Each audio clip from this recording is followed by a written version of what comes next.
अस्सलाम वालेकुम दोस्तों। आज की वीडियो में हम हमायका हमावर कुछ हसास मौजू पर बात करेंगे। कनवारापन यावर जंटी आमतौर पर यह लफ्ज जिनसियत जज्बात के हवाले से इस्तेमाल होता है, लेकिन इसके मानी और असरत से कहीं ज्यादा गहरे हैं। तो चलें सबसे पहले ये समझते हैं कि कनवारापन है क्या।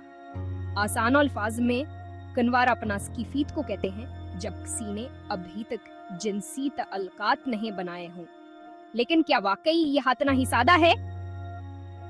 तारीख में मुख्तलिफ तहजीबों और माशरों ने कनवारे पन को मुख्तलिफ अंजरों से देखा है। कहीं उसे पाकीज़गिया और इज्जत की अलामत समझा जाता था, तो कहीं इसे महजा एक जिस्मानी हालत के तौर पर देखा गया।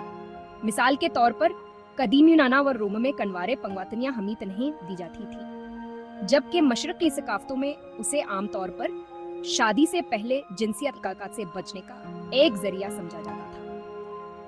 आज के दौर में कनवारेपन के हवाले से बहुत सी गलतफहमियां और दबाव मौजूद हैं। कुछ लोग आसे सिर्फ एक जिस्मानी हालत समझते हैं, तो कुछ आसे एक ज़ाती इंतखाब और एहसास मानते हैं। यहाँ तक कि जदीद साइंस भी तस्लीम करती है कि कनवारेपन की कोई तबिया हयातियाती तारीफ नहीं है। यह एक समा जावर सकाफती तस्वुर है जिसे हर फर्द अपने अंदाज से समझ सकता है। कनवारेपन के बारे में कई मिथ्स या गलत बातें भी फैली हुई हैं।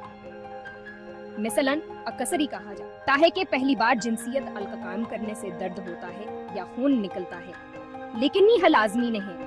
हर इंसान का जिस्म मुख्तलिफ है और यह तजर्बा भी हर किसी के लिए अलग हो सकता है। इसके अलावा समाजी दबाव और तौक़ात भी लोगों की ज़िंदगी पर गहरा असर डाल सकती हैं। कभी कभी लोगों को उनकी जिनसी हालत की बुनियाद पर खा जाता है, जो कि बालकल गलत है।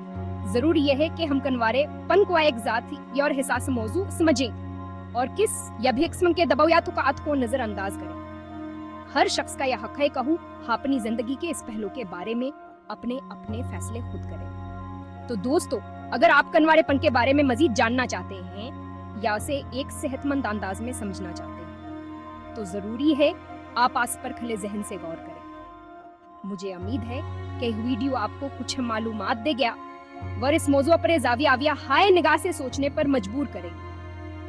तब तक अपना ख्याल रखें और अपने फैसले आप करें। शुक्रिया।